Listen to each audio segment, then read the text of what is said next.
राह में जो चला वो कभी खाली नहीं गया। किस्मत भी झुकती है उसके आगे जिसने खुद को पहचाना है। क्या आप भी अक्सर इस सवाल में उलझे रहते हैं कि आपके जीवन में जो कुछ भी होता है वह सब किस्मत का खेल है या आपके अपने कर्मों का परिणाम?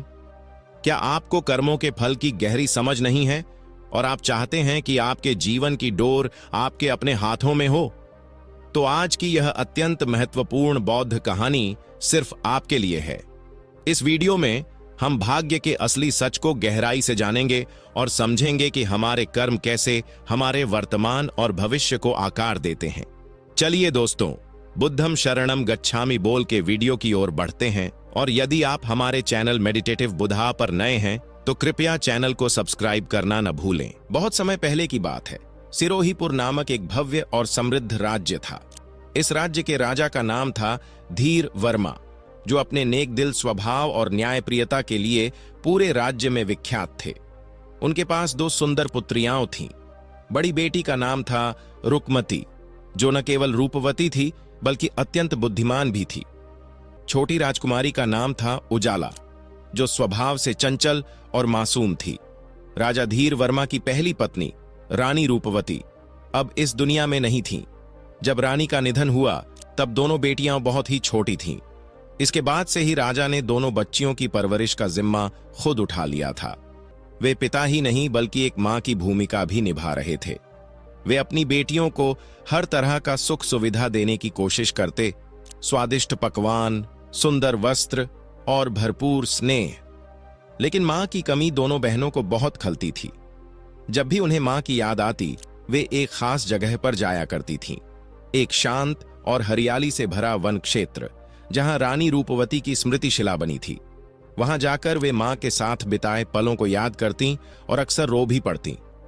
एक दिन छोटी राजकुमारी उजाला ने बड़ी बहन से कहा, दीदी, आज मां की बहुत याद आ रही है। रुकमती ने उसे स्नेह से सहलाते हुए कहा, चलो बहन, मां की स्मृति शिला पर चलें। वहां जाकर दिल को कुछ सुकून मिलेगा। दोनों बहनें हाथों में फूल लेकर उस पवित्र स्थान की ओर निकल पड़ी। वहां पहुंचकर वे अपनी मां को याद करते हुए भावुक हो गईं। वे कहने लगीं, मां, आप हमें छोड़कर क्यों चली गईं? हमें आपकी बहुत कमी महसूस होती है। इस भावुक दृश्य को दूर से राजा धीर वर्मा देख रहे थे। उनकी आंखें भर आईं। उन्हें भी अपनी प्रियतमा रानी रूपवती की याद आने लगी। उनके मन में पुराने दिनों की मधुर स्मृतियां गूंज उठीं, जब वे एक साथ थे, जब रानी उनके साथ मुस्कुराती थी और जब यह परिवार पूरा था। राजवैद्य ने गंभीर स्वर में कहा, महाराज, हमने हर प्रकार की चिकित्सा की, हर औषधि आजमाई, परंतु कोई भी असर नहीं कर रही है। राजा धीर वर्मा की आंखों में चिंता गहराने लगी। तो अब क्या कोई उपाय नहीं बचा? राजवैद्य ने दुखी होकर कहा, अब केवल भगवान की कृपा ही अंतिम आशा है। रानी रूपवती की हालत बिगड़ती जा रही थी। राजा ने उनके पास बैठकर कहा, रूपवती, आंखें खोलो। तुमने मुझसे वादा किया था कि तुम मुझे छोड़कर कभी नहीं जाओगी। राजवैद्य ने धीरे से सिर झुका लिया और बोला, महाराज, अब रानी इस संसार में नहीं रही। छोटी राजकुमारियां रुकमती और उजाला मां के पास दौड़ी और बिलक पड़ी।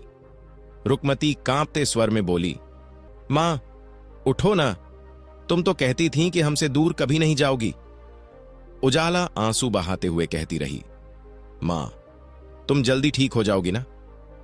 राजा अपने बच्चों के दुख से व्याकुल हो उठे।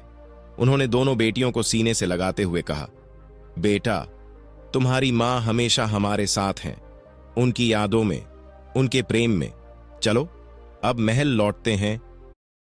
पहले मैं रील्स डालती थी तो व्यूज आते थे 940, 127, 500। संध्या हो चुकी है। समय बीतता गया। रुकमती और उजाला अब यौवन की दहलीज पर थीं। दोनों बहनों में अथाह स्नेह और समझदारी थी। उन्होंने पिता के प्रति अपने दायित्व को सर्वोपरि माना। हर दिन वे स्वयं अपने हाथों से राजा के लिए प्रेम पूर्वक और सादगी से भोजन तैयार करती थीं। लेकिन रोज भोजन के समय एक अधेड़ उम्र की स्त्री महल में प्रवेश करती थी। वह एक निर्धन किसान की विधवा थी, जिसकी पुत्री भी रुकमती और उजाला के समान ही आयु की थी। उस स्त्री का चेहरा सरल और मासूम प्रतीत होता, परंतु उसके भीतर ईर्ष्या और छल छिपा हुआ था। वर्षों पहले उसके पति की मृत्यु अकाल के कारण हो गई थी और तब से वह गरीबी में जीवन व्यतीत कर रही थी। उसे यह महसूस होता कि राजघराने की विलासिता दरअसल आम जनता की कठिनाइयों की कीमत पर चल रही है। वह प्रतिदिन बहनों से जलावन के लिए लकड़ियां मांगती और बदले में चुपचाप राजा के भोजन में राख मिला देती, ताकि राजा भी उस सुख से वंचित रहे जो एक आम आदमी को कभी नसीब नहीं हुआ। उजाला को उस स्त्री की उपस्थिति आरंभ से ही खटकती थी। उसे कुछ तो असामान्य लगता था। एक दिन उजाला ने साहस करके उस स्त्री से पूछा, माई, आप रोज रोज हमसे लकड़ियां क्यों लेती हैं? आप खुद जंगल से क्यों नहीं लाती? विधवा ने हल्की सी मुस्कान के साथ जवाब दिया, बेटी, अब यह बूढ़ा शरीर जंगल की कठिनाई नहीं सह सकता और मेरी बिटिया भी काफी बीमार रहती है। तुम्हारा दिल बहुत बड़ा है जो हर दिन मेरी मदद कर देती हो। भगवान तुम्हें खूब आशीर्वाद दे। रुकमती ने यह सुनकर उजाला को टोका, बहन, वह अभागी स्त्री है, उसके पास कुछ भी नहीं है। हमें जो सुख और सुविधा मिली है वह प्रभु की देन है। हमें दूसरों के साथ बांटना चाहिए। लेकिन उजाला की निगाहों में संदेह साफ झलक रहा था। उसने गंभीर लहजे में कहा, रुकमती, तुम नहीं समझोगी। मुझे यकीन है एक दिन यही औरत हमारे लिए बड़ा संकट बन जाएगी। कुछ दिनों बाद महल के रसोई घरों में काम करने वाले सिपाही और नौकरों ने भी राजा से शिकायत की, महाराज, अब भोजन में अजीब सा स्वाद आने लगा है, जैसे कुछ अशुद्ध मिला हो। राजा धीर वर्मा अब सतर्क हो चुके थे। उन्होंने निर्णय लिया कि वे खुद रसोई की निगरानी करेंगे और सच्चाई जानेंगे। अगले दिन जब रुकमती और उजाला भोजन बना रही थीं, राजा गुप्त खिड़की से सब देख रहे थे। उन्होंने देखा दोनों बेटियां बड़े प्रेम से चावल धो रही थीं, दाल को अच्छे से उबालकर उसमें घी डाल रही थीं, रोटियां प्रेम पूर्वक बेल रही थीं और सधे हाथों से तवे पर सेंक रही थीं। भोजन तैयार होने के बाद वे उसे ढककर एक ओर रख देती हैं। कुछ देर बाद वही विधवा महिला आई और रोज की तरह लकड़ियों की मांग करने लगी। रुकमती मुस्कुराकर उसे लकड़ी थमा देती है और दोनों बहनें भीतर चली जाती हैं। राजा की नजर अब उस स्त्री पर जमी हुई थी। जैसे ही बहनें ओझल हुईं, वह इधर उधर देखती है, अपनी पोटली से राख निकालती है और राजा के खाने में चुपचाप मिला देती है। फिर जैसे कुछ हुआ ही नहीं, वह शांत भाव से वहां से निकल जाती है। राजा का क्रोध अब भड़क चुका था। उन्होंने तुरंत घोषणा करवाई और आदेश दिया, उस स्त्री को पकड़कर दरबार में पेश किया जाए। कुछ ही पलों में सिपाहियों ने उसे पकड़कर राजसभा में ला खड़ा किया। पूरे दरबार में एक अजीब सा सन्नाटा छा गया था। राजा धधकती आवाज में बोले, हे अधम नारी, तूने मेरे भोजन को अपवित्र किया है। तू जहर नहीं, लेकिन नफरत और ईर्ष्या का जहर मिला रही है। कौन है तू?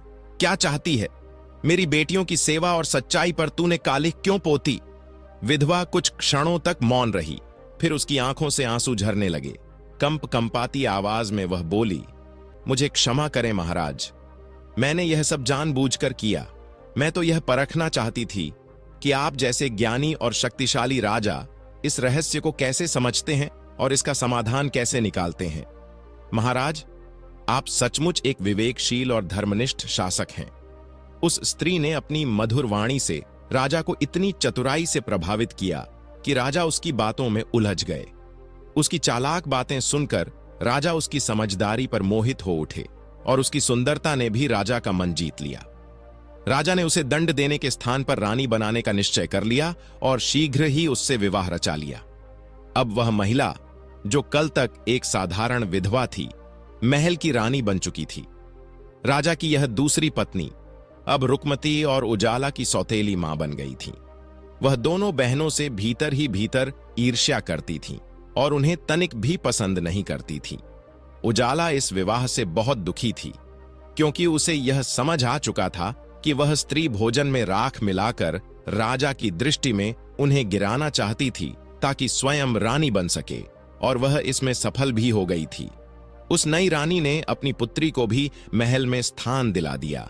वह मन ही मन चाहती थी कि किसी भी उपाय से रुकमती और उजाला महल से बाहर हो जाएं, ताकि समस्त वैभव उसकी पुत्री को प्राप्त हो सके।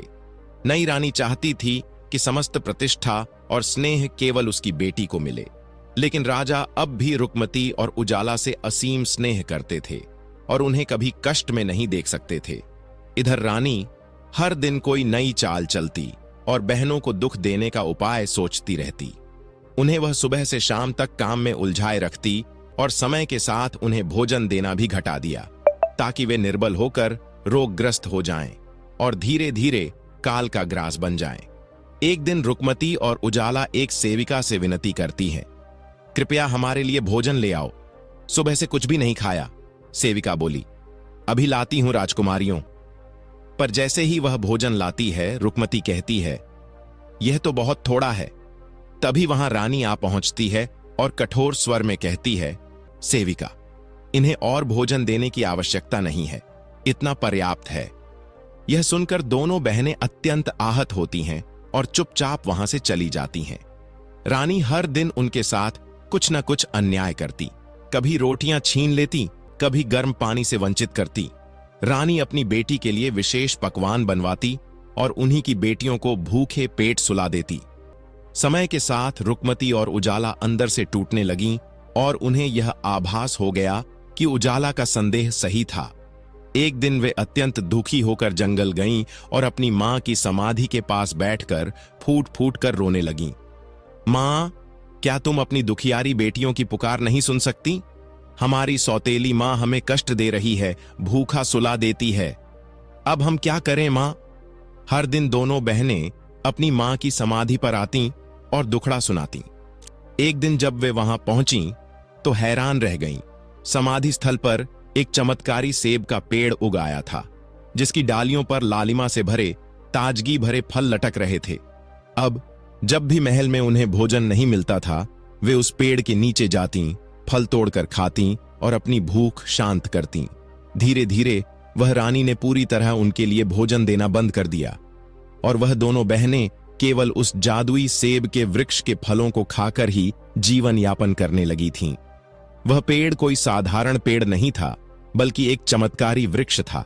जितने अधिक फल तोड़े जाते, अगले दिन उससे भी सुंदर और अधिक स्वादिष्ट फल उसमें आ जाते, जो दोनों बहनों के भोजन के लिए पर्याप्त होते। उधर सौतेली रानी यह देख सोच में पड़ गई, मैं इन दोनों को खाना नहीं देती, फिर भी ये दोनों स्वस्थ और सुंदर कैसे बनी हुई हैं?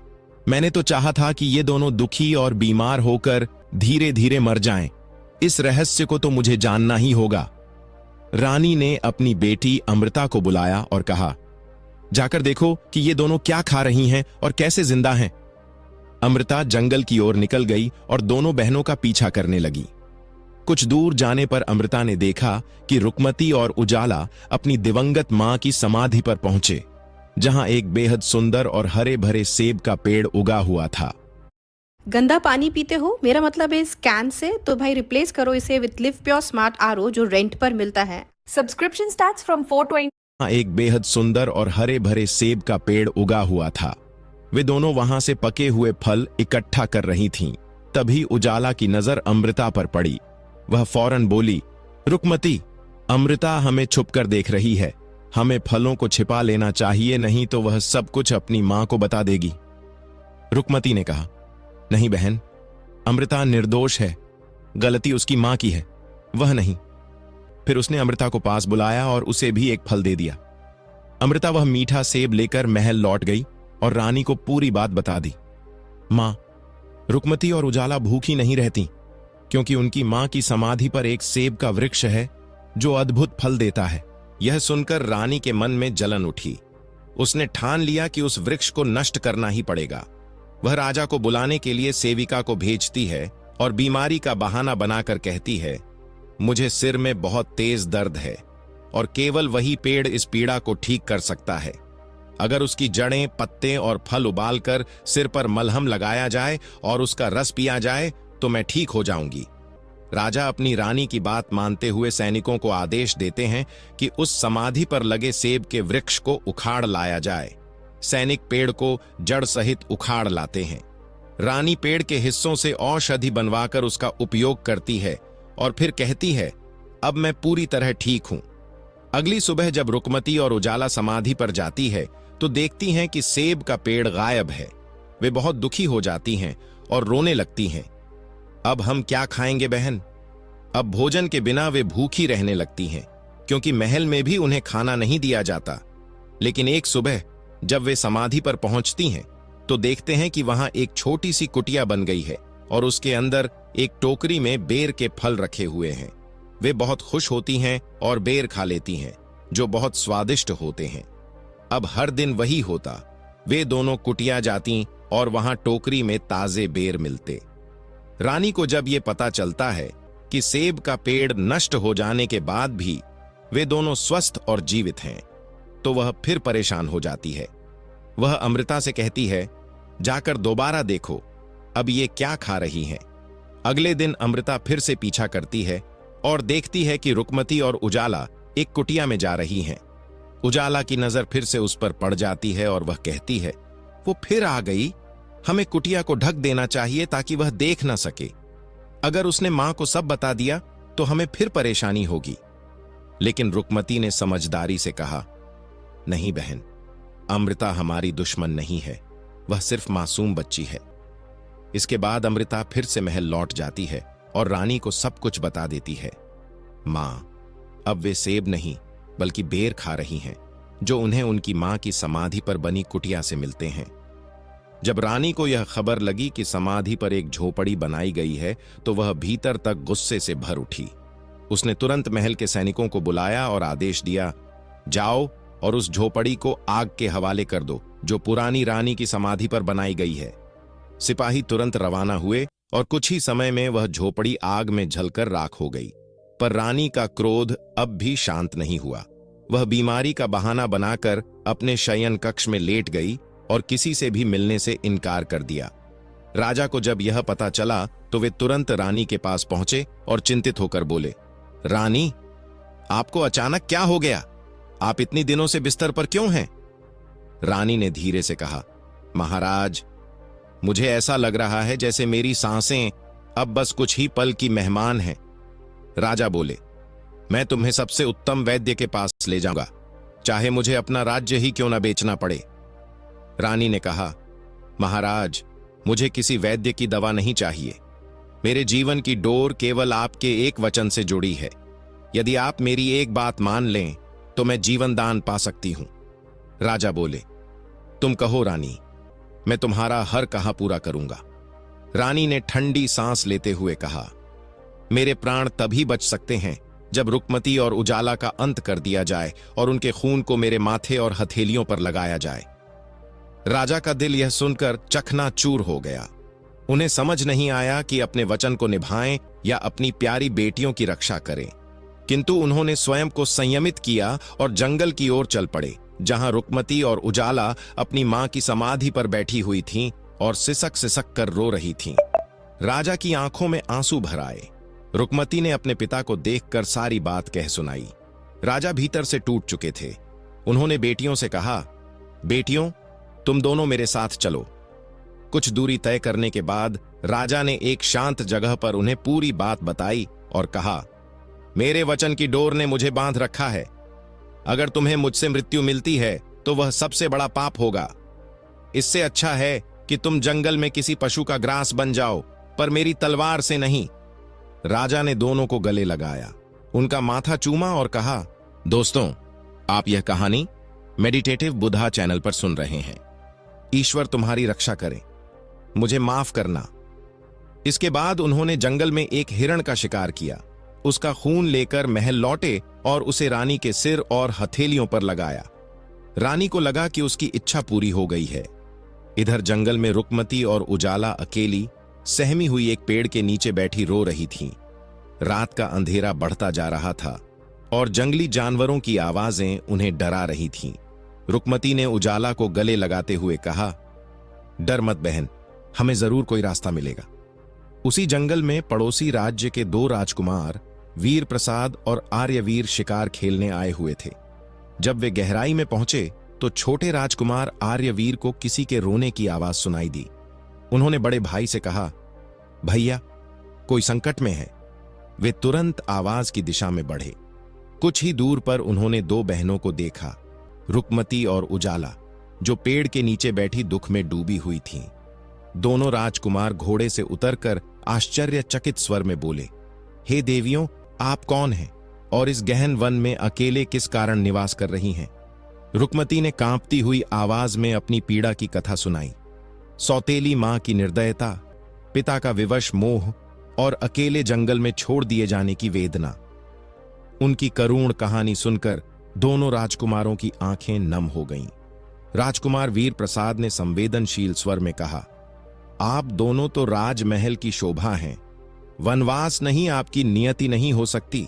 कृपया हमारे साथ चलिए, हम आपको सम्मान और स्नेह देंगे। रुकमती और उजाला के लिए यह पहली बार था जब किसी ने उन्हें आत्मीय दृष्टि से देखा। कुछ पल मौन रहने के बाद वे राजकुमारों के साथ चल पड़ीं। राजमहल पहुंचते ही रानी मां ने दोनों बहनों को गले लगाकर अपनाया, जैसे वर्षों से बिछड़ी बेटियां मिल गई हों। उन्हें अपनी पुत्रियों जैसा स्नेह दिया गया। समय बीतते ही राजकुमार वीर प्रसाद ने रुकमती से विवाह किया और आर्यवीर ने उजाला को जीवन संगिनी बनाया। राज्य में उल्लास की लहर दौड़ गई, जैसे पूरा राज्य किसी दैवी उत्सव में डूब गया हो। उधर अपने महल में राजा पछतावे की अग्नि में जल रहे थे। उन्होंने रानी से बोलना बंद कर दिया था। रानी का स्वास्थ्य गिरता चला गया और एक दिन राजा ने कहा, यह सब तुम्हारे कर्मों की प्रतिक्रिया है। रुकमती और उजाला ने सब सहा, पर कभी तुम्हारी शिकायत नहीं की। रानी की आंखों से पश्चाताप के आंसू बह निकले। वह राजा के चरणों